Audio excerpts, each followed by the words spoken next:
9वां श्लोक आरंभ होगा। श्रोत्रं चक्षुस्पर्शनं च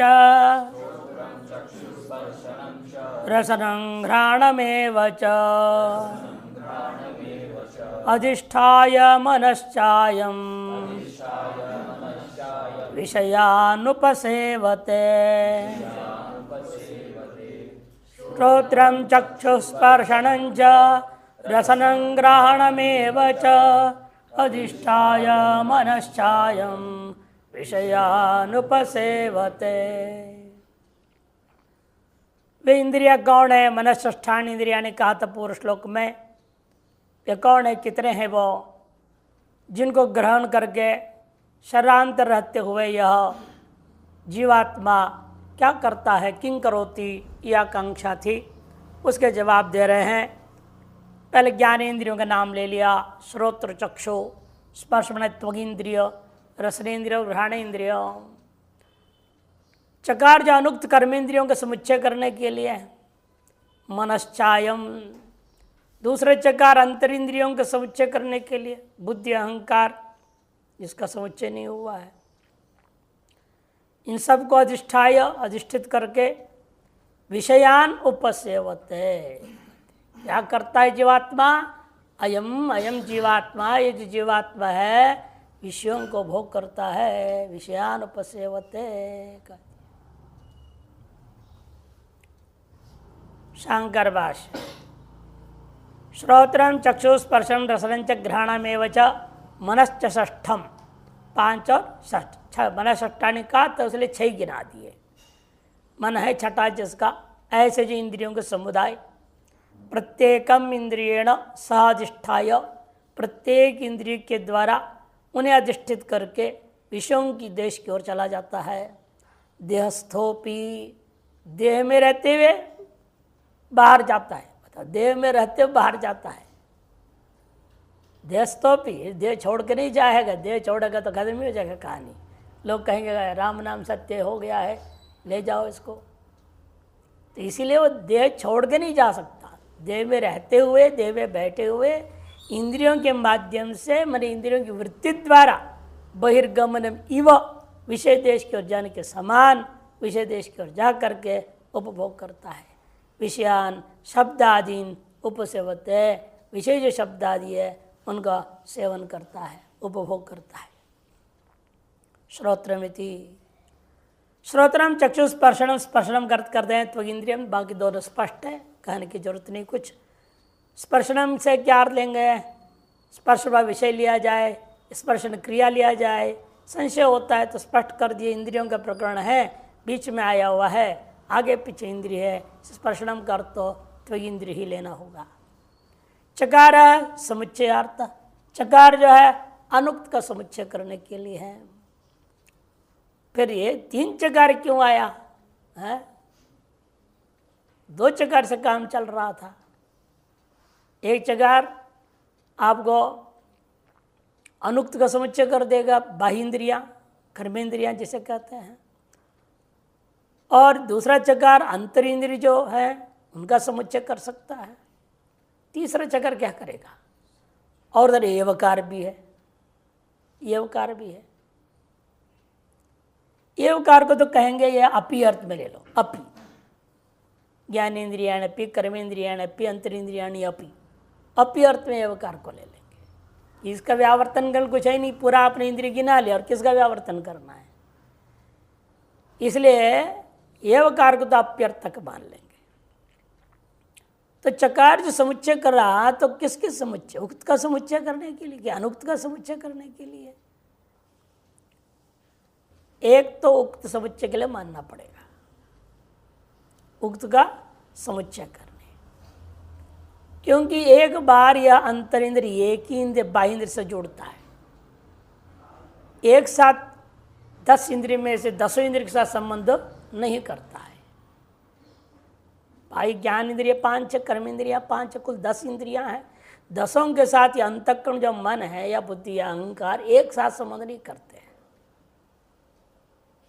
एक बार एक, इसे भाष्यकार ने क्या था? प्रत्येकम इंद्रियण, प्रत्येक को, मन है छठा जिसका, ऐसे प्रत्येक को इंद्रिय के माध्यम से तत्त इंद्रिय के द्वारा अधिष्ठित होकर के उपभोग करता है शब्द आदि विषयों को। ये जब कह रहे हैं तो वहाँ पर इसलिए आपको अनुक्त का समुच्चय ही नहीं, उक्त का भी समुच्चय करना जरूरी है। क्रमेण भले ही होता हो, लेकिन उक्त का भी समुच्चय करना जरूरी है। अतः उक्त समुच्चयार्थ एक चकार हुआ, अनुक्त समुच्चय बाहेंद्रियों के लिए एक हुआ, और अनुक्त अंतःकरण जो है उनका समुच्चय के लिए तीसरा हुआ। अतएव 3 यहाँ जरूरत पड़ गया है। या इन्होंने सीधे कह दिया चकार समुच्चयार्थ। संक्रांति कहते किसका समुच्चय, आप दिमाग लगाओ, हम अपने इतने ही कह देते हैं समुच्चयार्थ। उक्त की अनुक्त की क्या है क्या नहीं है, ये पाठक अपनी दिमाग लगाए। रसनम जिह्वाम इत्यर्थ, रसनेन्द्रिय मने जिह्वा इंद्रिय, घ्राणम अपी, और उसमें दो है, जिह्वा में 2 है ना, घ्राणेन्द्रिय और रसनेन्द्रिय, इसे दोनों को लेना। ये वो अप्यर्थ, ये वो कार्य जो आया है अप्यर्थ में आया। चकारात कर्मेंद्रियाणि अपि, और इस दूसरे चकार से कर्मेंद्रियों को भी ले लेना। मन षष्ठम अंतर इंद्रियम चकारात बुद्धिम अहंकारंच। देखो, तीसरे चकार से बुद्धि अहंकार को लेंगे, दूसरे चकार से कर्मेंद्रिय को लिया, तो पहले चकार से इसलिए समझो उक्त का ही समुच्चय के लिए, अनुक्त दोनों आ गए, समुच्चय हो गया, रहा कुछ और है ही नहीं। इसे उक्त इन सब का समुच्चय करने के लिए ही है। अधिष्ठाय उपादाय इत्यर्थ, सब में एक बार किसी न के साथ में अधिष्ठित होकर के ग्रहण करके भोग साधनानी कृत्वा, इन सब को अपने सुख दुख के भोग का साधन बना करके स्वयं अयम जीव, स्वयं अयम शब्द से क्या लेना, यह जो जीव है, जिसको पूर्व में क्षेत्रज्ञ कहा गया था, आत्मा शब्द से भी कहा गया। शरीरे वर्तमान, शरीर में विद्यमान है, सन विषयान शब्दादीन उपसेवते उपलब्धते इत्यर्थः, विषय जो शब्दादि है उनको उपलब्ध करता है, अनुभव करता है। एतस्मिन् बुद्धान्ते रत्वा चरित्वा दृष्टैव पुण्यंच पापंच इति।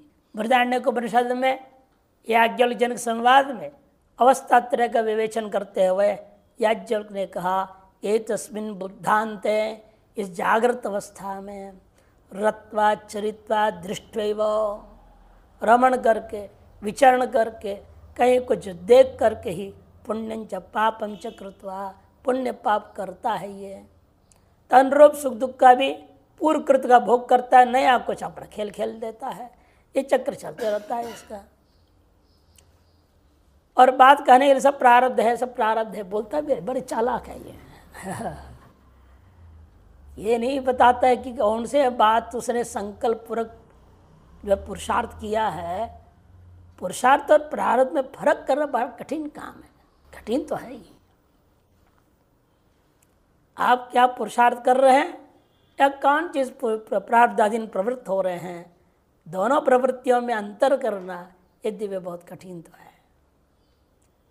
लेकिन अपने अंतर जो सूक्ष्म संकल्प विकल्प जो हो रहे हैं उस पर ध्यान दोगे तो पहचान लोगे कि ये प्रवृत्ति मेरी प्रारब्धाधीन हुई है या अमुक प्रवृत्ति पुरुषार्थ हुआ है।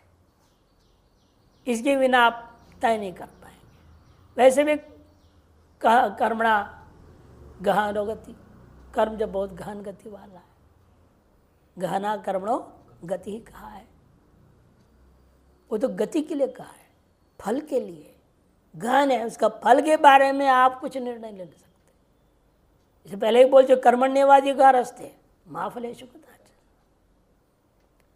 और गति उसका पता भी नहीं कौन से कर्म का फल अब मिलेगा, कौन से कर्म फल कब मिलेगा, ये आप नहीं जान सकते, वो गहन है, छिपा हुआ है। इन कर्म को तो आप पहचान सकते हो, आज स्वसंकल्प के द्वारा कर रहे हैं आप, जान के अनजान के शास्त्रों को, इन आपके संकल्प से हो रहा है तो समझो पुरुषार्थ है। और संकल्प के बिना परिस्थितिवश प्रसंगवश दबाव के कारण स्वेच्छा परेच्छा अनिच्छा पूर्वक यदि हो जाता है तब उसको प्रारब्ध कहते हैं। असंकल्प काम नहीं कर रहा है, एक दबाव है, आंतरिक इच्छा मात्र का दबाव है, संकल्प के बिना। स्वेच्छा प्रारब्ध कहते हैं उसको। दूसरे की इच्छा से मजबूरी में आपको करना पड़ता है, परेच्छा प्रारब्ध है।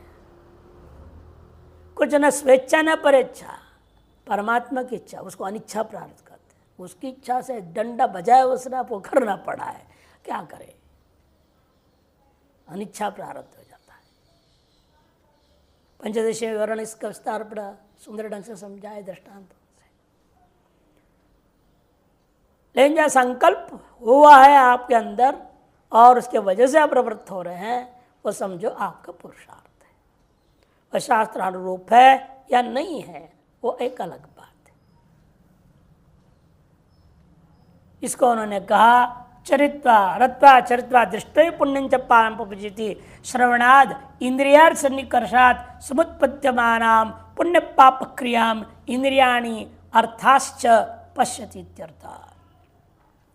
श्रवणादि इंद्रियों का अर्थ के साथ मान घटादि विषयों के साथ सन्निकर्ष से उत्पन्न होता हुआ पुण्य और पाप क्रियाएं और इंद्रियां, उनके अर्थ, ये सबको वह देखता है। अत्र इस विषय में श्रुति भी कहती है, शरीरम ने आगे कहना, शरीरम वेदवाप्नोति यच्चाप्तक्रामतीश्वर इति शरीराद उत्क्रमण तत्संक्रमण प्रतिपादनेन आत्मजीवस्य सुख शरीर विशिष्टत्वं हेयोपादेया स्थूलाद भिन्नत्वं च प्रतिपादितं भवति। यहीं पर कहने वाले शरीरम वेदवाप्नोति यच्चाप्तक्रामतीश्वर कहेंगे। इति शरीराद उत्क्रमण, शरीर से उत्क्रमण, उसे पुनः संक्रमण का प्रतिपादन के द्वारा यह स्पष्ट हो जा रहा है आत्मा जो जीव है यह सुख शरीर से विशिष्ट होकर के हेयोपादेयात स्थूलात हेयोपादेय भूता, इस स्थूल शरीर से भिन्न है, ये बात प्रतिपादन हो गया। मनशिष्टानि इंद्रियाणि कर्षति गृहीत्वा संयाति इत्युक्त्या, ग्रहण करके, पूर्व में कहा था कर्षति करके मनशिष्टानि इंद्रियाणि, तो गृहीत्वा संयाति इत्युक्त्या जाते कह करके जो है ग्राह्य ग्राहकयोर भेदस्य, ग्राह्य और ग्राहक का जो भेद है वह प्रत्यक्ष होने से प्रत्यक्षत्वाद बुद्धिमात्रोपाधिमत्वम इंद्रियेभ्यो मनसो भी भिन्नत्वं च प्रतिपादितम। बुद्धिमात्र उपाधि वाला है वास्तव में, अतएव इंद्रियां और मन इन सब से भी भिन्न है ये जीवात्मा। केवल बुद्धि उपाधिक प्रतिबिंबात्मक चैतन्य जो आभासात्मक चैतन्य है उसी का नाम जीव है। उसका साधन है मन भी है, इंद्रियां सब। केवल बुद्धिमात्र को उपाधि बनाकर ग्रहण करके यह उपभोग करता है। बुद्धिमात्र उपाधि मत्वम सिद्ध किया गया, क्योंकि स्पष्ट ही है मन और इंद्रियादियों को सबको आप अपने से अलग ही अनुभव करते हो। लेकिन कभी कभी बुद्धि को भी, अपनी उपाधि को भी आप देखते हो। यदि आज मेरे बुद्धि खराब है, मूड खराब है, अंग्रेजी होते मूड और हिंदी बोल देते साथ, मूड खराब है। सारी भाषाएं जन बिना पता नहीं अंग्रेजी रूपी खिचड़ी जोड़े भी ना करते ही नहीं, बोलते ही नहीं लोग। हर भाषा का यही हाल हो चुकी है। खैर जो भी है, आपकी बुद्धि की जो स्थिति है वो आप देख रहे हैं और इसमें प्रसन्न हैं या प्रसन्न हैं ये भी देखते हैं। और बुद्धि के राशि तामसी सात्विक स्थितियों को भी आप देख रहे हैं, इसलिए वो भी आपका वास्तव में दृश्य ही है। उसे स्पष्ट होता है वास्तव में आप अपने उपाधि से भिन्न हैं, आप असली साक्षी हैं, प्रकाशक हैं। और प्रकाश कोटि में अपने आप को मान रहे हैं, वो भ्रांति की वजह से ही है। उपाधि से सब घालमेल हो जाता है, तब अपने आप को आप जीव कोटि में मान लेते हैं, नहीं तो आप साक्षी कोटि में रहते हैं। श्रोत्रम चक्षुर इत्यादि ना श्रोत्रादि इंद्रियाणि मनोबुद्धिश्च उपादाय विषयान उपलब्धते। इसे श्रोत्र चक्षुर इत्यादि के द्वारा श्रोत्रादि इंद्रियों को, मन को, बुद्धि को, इन सब को उपादाय लेकर के विषयान उपलब्ध है इत्युक्त्या, विषयों को उपसेवन करता है, लाभ करता है, अनुभव करता है, यूँ कह करके जो उपलब्धुर उपादेभ्यश्च उपलब्धेर अन्यश्च भिन्नत्वस्य प्रत्यक्षत्वाद इंद्रियेभ्य इंद्रियार्थेभ्यो मनसबुद्धश्च भोगायतनाद देहादपि च व्यतिरिक्तमेव सम्यक प्रतिपादितम। इसलिए सबसे भिन्न है, ये बात सम्यक प्रतिपादन हो गया। श्रोत्रादि इंद्रियां, मन, बुद्धि इन सबको लेकर के विषयों को उपलब्ध करता है। कहने का अभिप्राय वास्तव में है उपलब्धु, आप जो उपलब्धा हैं, आपके द्वारा उपादेय उपलब्धि और से अन्यत्वस्य भिन्नत्वस्य च प्रत्यक्षत्वात्, प्रत्यक्ष होने से ये बात सिद्ध हो रहा है इंद्रियां, इंद्रियार्थ, मन, बुद्धि, भोगायतन बोलते जो शरीर, इन सब से आप आत्मा अलग ही हैं। एतेन, इससे ये जो श्रुति कही थी वो बात स्पष्ट सिद्ध हो गया। चक्षुष साक्षी, श्रोत्र साक्षी, वाच साक्षी, मनस साक्षी, बुद्धे साक्षी, प्राणस्य साक्षी, तमसा साक्षी, सर्वस्व साक्षी, ततो अविक्रिय, सभी का साक्ष्य होने के नाते इन सब से अलग है, ये अविक्रिय है। इत्य श्रुति प्रसिद्धम आत्म सर्वसाक्षित्व एवं अविक्रियत्वंच सूचितम होती। आत्मा में सर्वसाक्षित्व और अविक्रियत्व इस श्लोक के द्वारा सूचित किया गया है। टिप्पण प्रथम चकार उक्त समुच्चयार्थ, प्रथम चकार उक्त का समुच्चय करने के लिए, द्वितीयस्तो अनुक्त समुच्चयार्थ का। अनुक्त कौन है? कर्मेन्द्रियाण प्राण बुद्धि अहंकारश्च, एवकारस्तो अप्यर्थक। षष्ठत्व पूर्णार्थम मनसा स पंच ज्ञानेन्द्रियाणि मुखत उक्त्वा, षष्ठत्व का पूर्ण अर्थक जब प्रत्यय प्रयोग हुआ पूर्व श्लोक मन षष्ठाणी, षष्ठाणी में क्या हुआ है? शश, यह प्रातिपदिक है। इस प्रातिपदिक से क्या हो गया? तस्य पूर्ण डट, पूर्ण अर्थ में डट प्रत्यय हुआ, और डट के प्रत्यय हुए थुक आगम हो गया प्रातिपदिक को, शश को थ आगम हो गया, शश थ अ है, मिला दिया, शस्थ ष्टुत्व हो गया षष्ठ। अच्छा, पूर्णार्थक प्रत्यय का प्रयोग होने के कारण से आपको बताना पड़ेगा वह पांच कौन है,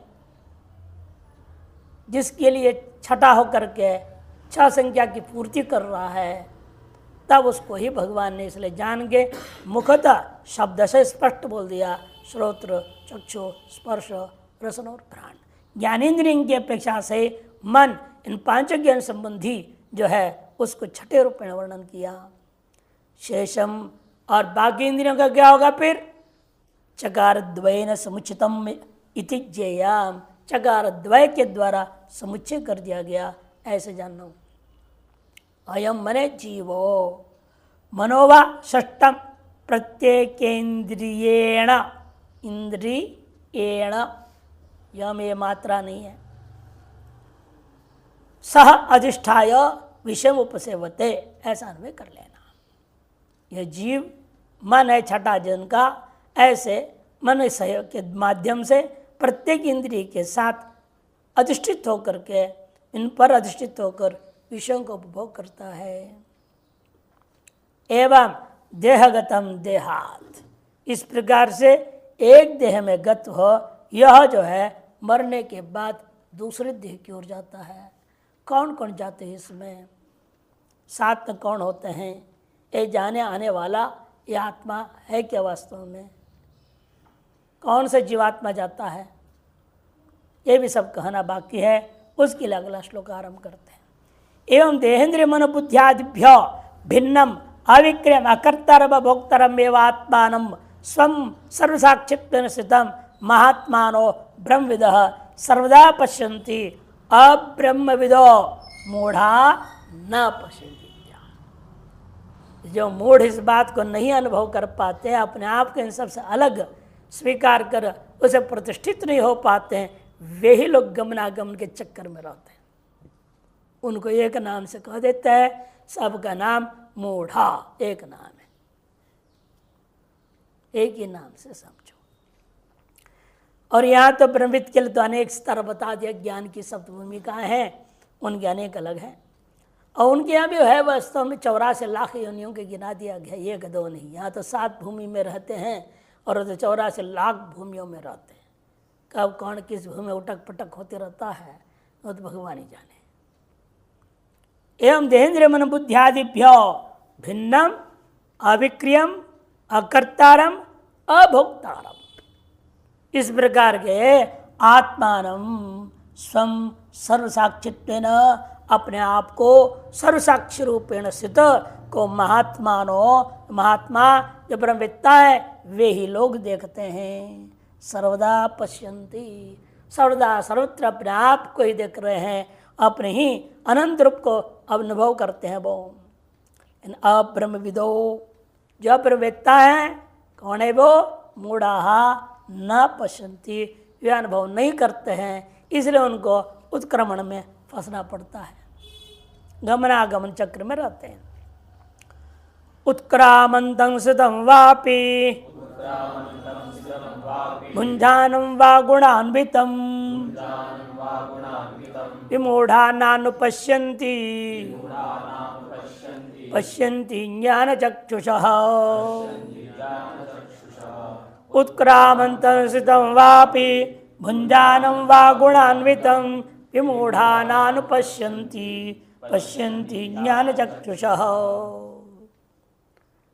उत्क्रामंतक्रम स्थितं वा भुञ्जानं वापि, परित्याग करता हुआ शरीर को परित्याग करके उपात्त शरीर को परित्याग कर नया शरीर को प्राप्त करने के लिए जाता हुआ को स्थितं वा, या इस शरीर में बैठे हुए को, या इस शरीर में रहते हुए समाधि आदि में न रह कर विषयों को भोग कर रहा है, गुणों से युक्त होकर विषय भोग सुख मोहात्मक जो विषय हैं उनको भोग करता हुआ विमूढ़ा उस आत्मा को नानुपश्यन्ति, आत्मा को इन सबसे अलग करके नहीं देखते हैं।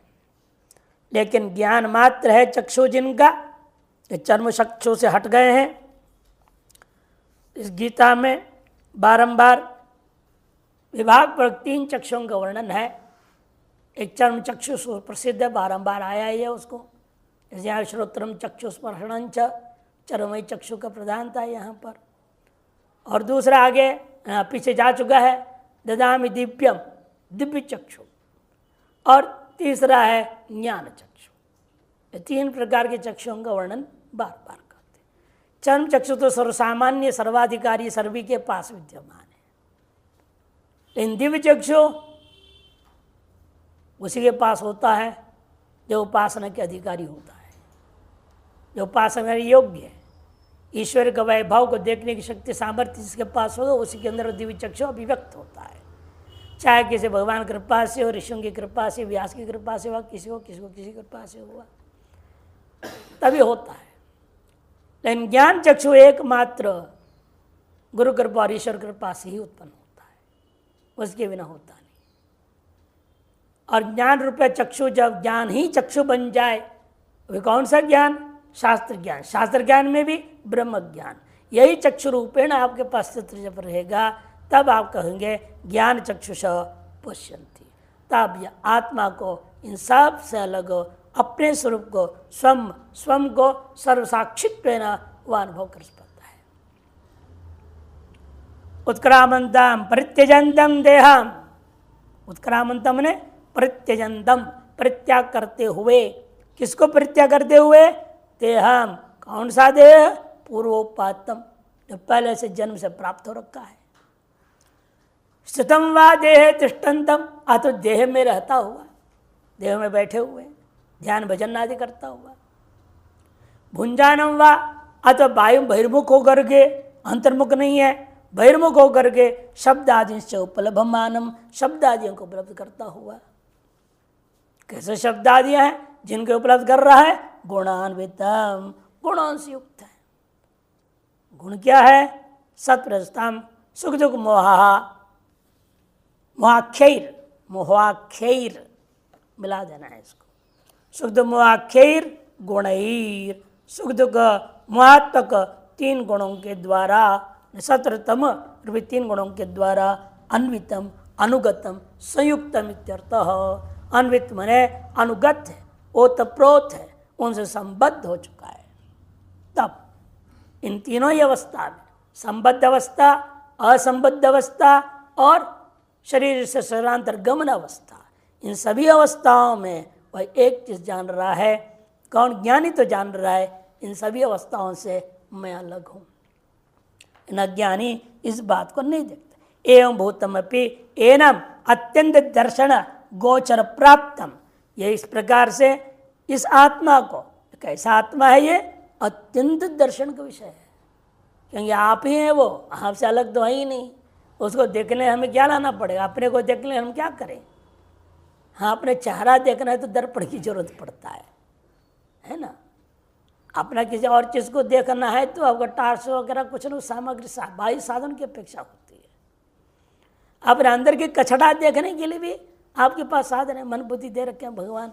आपके अंदर क्या वासना जग रही है, क्या कामना हो रही, क्या नहीं है, ये सब भी आप देख सकते हो। इन अपने आप को देखने के लिए कोई चीज़ की जरूरत नहीं है कि ये साक्षात अपरोक्षात ब्रह्म, और साक्षात अपरोक्ष है, मैं ही हूं। अतएव कहते हैं कि उसको देखने के लिए कैसा है वो? अत्यंत दर्शन गोचर प्राप्त। अत्यंत दर्शन साक्षात अपरोक्ष है वो। ऐसे को भी विमूढ़ा दृष्टा दृष्टि बलाकृष्ट चेतस्तया अनेकदा मूढ़ा नान पश्यन्ते। दृष्टा दृष्टि विषय भोग में बलपूर्वक आकृष्ट हो गया चित्त जिनका, ऐसा होने के कारण से अनेक प्रकार से वो मोह को प्राप्त कर रहे हैं।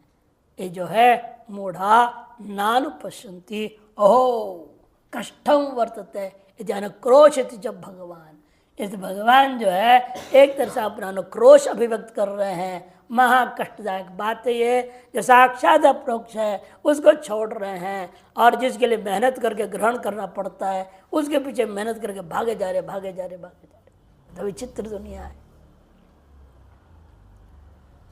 जो साक्षात अपरोक्ष है उसको त्याग रहे हैं, और जो परोक्ष है और उसके पीछे भाग रहे हैं। ये विचित्रता को देखते हुए एक तरह से भगवान अपना अनुक्रोश को अभिव्यक्त कर रहे हैं। ये तो पुनः प्रमाण जनित ज्ञान चक्षुष, और जो पुनः शास्त्र पे प्रमाण गुरुमुख से उत्पन्न कर लिया उस ज्ञान रूपी चक्षु वाले हैं। तो एनम पश्यन्ति, ते वे ही लोग एनम आत्मानम पश्यन्ति। इसलिए कहा ज्ञान चक्षुषा मन विविक्त दृष्टया। पहले वो कैसे थे?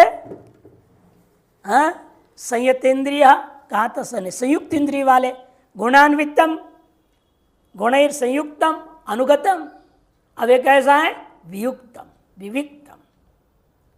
वे गुणों से युक्त हैं, ये गुणों से विविक्त है, इतना अंतर है। अतएव ज्ञान रूपी जब चक्षु हो जाता है वह विविक्त चक्षु वाला, विविक्त दृष्टि वाला कहा जाता है, और वह अपने आप को अलग करके वह सबको देखता है। योग निद्रा में बताया, प्रत्याहार के अभ्यास के माध्यम से इसको कराते गुरु जी। कहते हैं जिस पंडाल में सब बैठे हैं, लेटे हुए हैं, आप भी लेटे हैं, आप भी योग निद्रा कर रहे हैं। कोई कहते फिर थोड़ा कुछ जरा सा अब अपने आप को अलग हो जाओ, पंडाल के किनारे खड़े हो जाओ, वहां से देखो तुम्हारा शरीर वहां लेटा हुआ है, सब लेटे हुए हैं, सबके पीछे तुम लेटे हो, और तुम खड़े होकर देख भी रहे हो।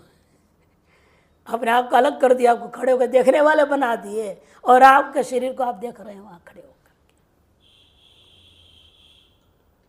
प्रत्याहार के अंतर्गत ही अपने आप को अलग करके इन सब को देखने वाला होना, यह अभ्यास जब तक नहीं होगा तब तक धारणा ध्यान नहीं हो पाएगा। बड़ी युक्ति से वो करा देते हैं, योग निद्रा के अंदर सब करा दिया उन्होंने। वो अद्भुत है, वो एक ही बार ऐसा उनके मुंह से निकला है। दो बार पता नहीं कितनी बार उन्होंने योग निद्रा कराया स्टेजों से, लेकिन वो एक रायपुर का अधिवेशन में गजब का उनके मुंह से निकली है वो। और अभी अंग्रेजी योग निद्रा सुनो, उसमें नहीं है ये सब बातें। मेलबोर्न ऑस्ट्रेलिया में वहाँ के बड़े हॉल में उन्हें करा रहे थे, तो वहाँ का रिकॉर्डिंग है अंग्रेजी वाला। और हिंदी का यहाँ रायपुर के अंतर्राष्ट्रीय योग अधिवेशन का है। इसके अलावा सैकड़ों बार उन्होंने कराया है, लेकिन उसमें वो मजा नहीं। और ये जैसे बोलते जाते हैं, थोड़ा सा भी यदि आप श्रद्धा भाव युक्त होकर सुने, आपके अंदर चुलबुली होगी, वो असर करता है। मैंने देखा ऐसा दिमाग पे असर करता है, उसे परिवर्तन जरूर लाता है। वाणी में से विलक्षण शक्ति कहो, आपकी श्रद्धा पर निर्भर है सब, इन अवश्य होता है। तो इसलिए अभ्यास विविक्त चक्षुत्व लाना है, अपने अंदर विविक्त दृष्टि लाना है। ज्ञान रूपी चक्षु के द्वारा प्राप्त हो सकता है, शास्त्र के द्वारा यह बात जान के समझ करके अभ्यास करने से होता है। संक्रांति टीका, आद्यो वा शब्द युवार्थ, आद्य जो वा शब्द है, सितम वापि, सितम इव, उत्क्रामंतम इव, भुंजानम इव, ऐसे इव अर्थ में लेना वा को। द्वितीयस्तु, द्वितीय जो वा या भुंजानम वा, वो वाक्य किस अर्थ में है? अप्यर्थ।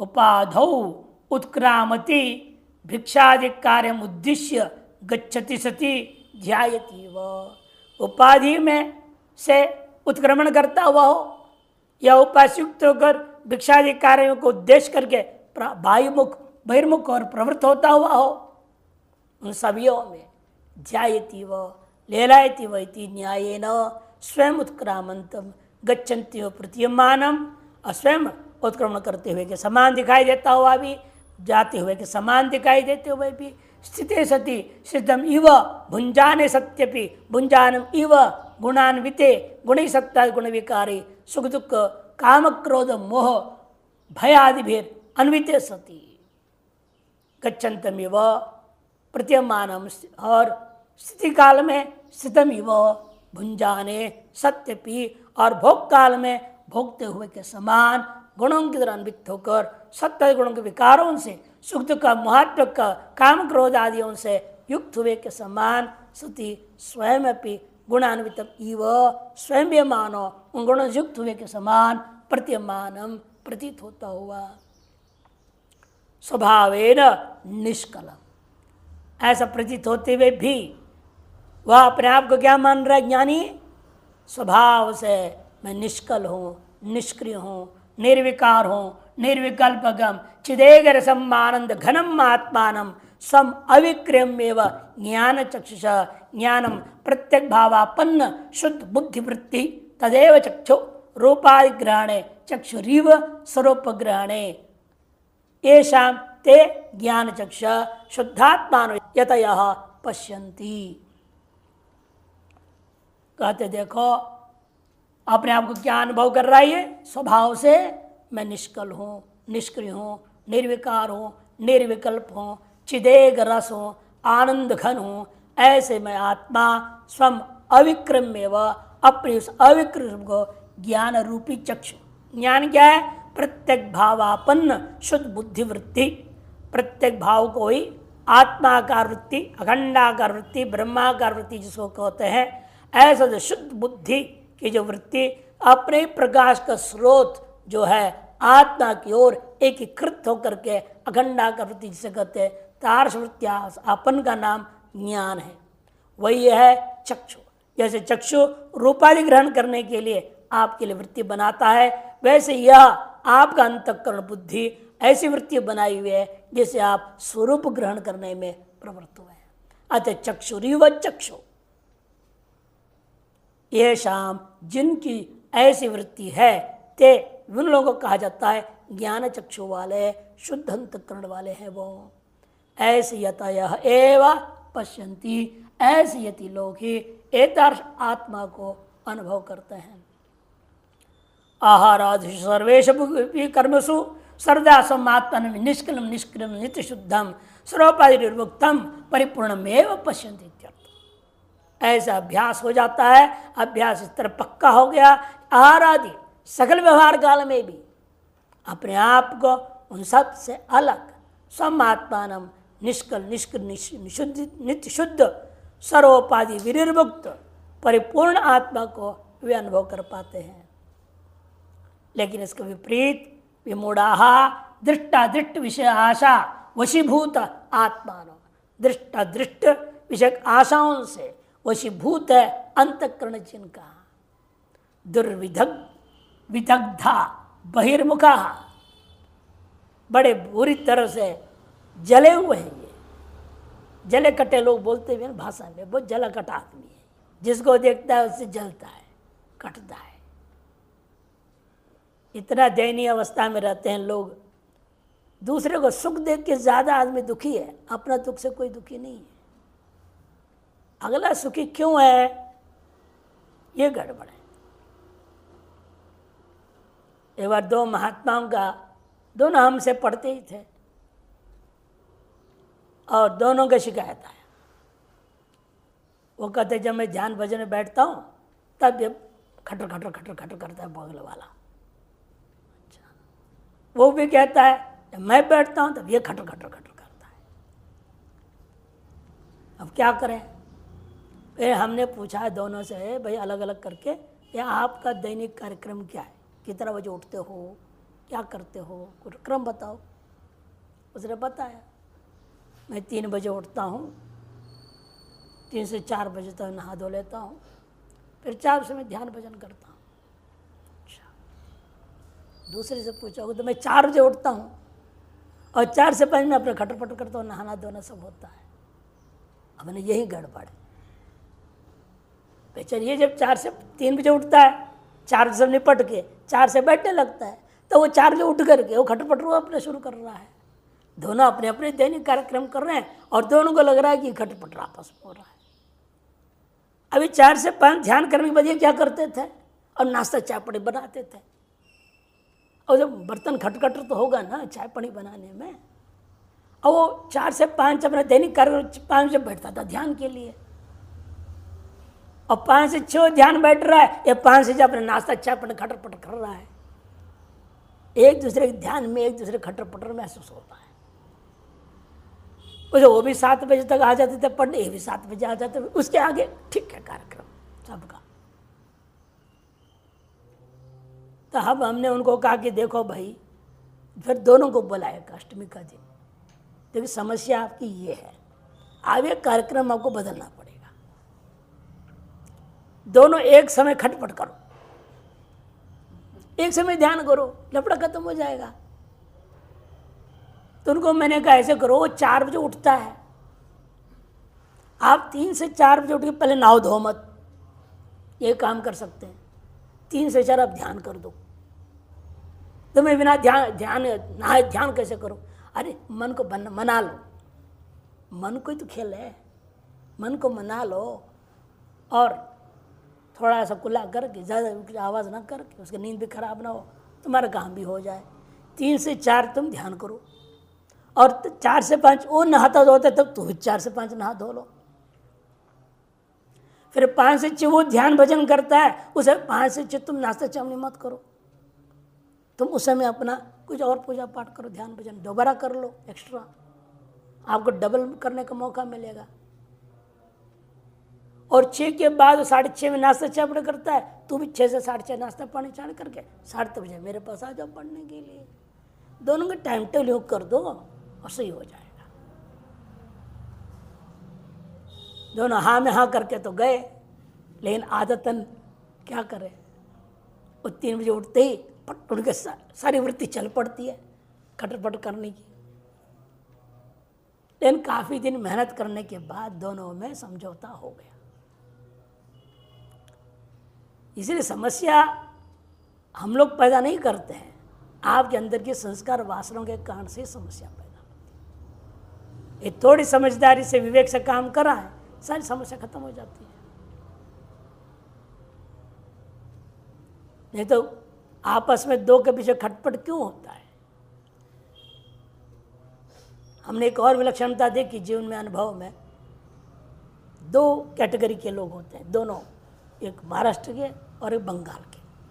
ये 2 लोग बड़े विचित्र हमने देखे हैं। क्या विचित्रता है इनमें?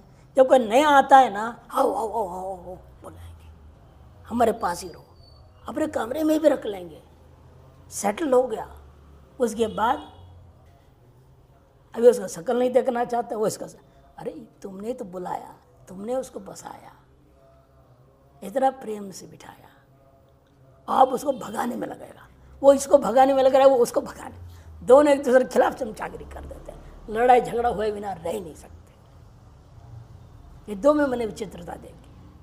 बाकी में इतना नहीं है, बाकी में भी गुटबाजी तो है, प्रांतवादी तो सब जगह है, इन्हें प्रांतवादी बड़े विलक्षण है।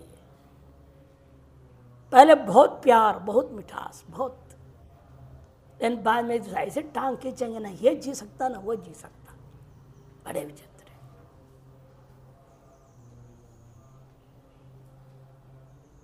लेकिन ये थोड़ा परिवर्तन ना आ जाए तो आनंद ही आनंद हो जाएगा उन लोगों के जीवन में, लक्ष्य को प्राप्त कर लेंगे ढंग से सब मिल करके। ये भी क्षेत्रीय खून है, खान पीन का असर है कि क्या है भगवान जाने, ये एक विलक्षण संस्कार वासना है। वही आकर है, यही मूढ़ता है, ये समझ नहीं पाते चीज को। और आहाराजो सर्वेश्वपि कर्मसु सर्दा समात्म निष्कलम आदि का अनुभव करते हैं, तो विमूढ़ इसके ठीक विपरीत होते हैं, दुर्विदग्धा, इसलिए दुर्विदग्धा पर बोल रहा था। ये अनेक वासना संस्कार से मान लो अंदर ही अंदर से जले कटे हुए हैं, ये इसे कुछ शांति से बैठ नहीं सकते हैं, दूसरे को शांति से जीने नहीं दे सकते हैं। बहिर्मुख अतः सदैव बहिर्मुख है।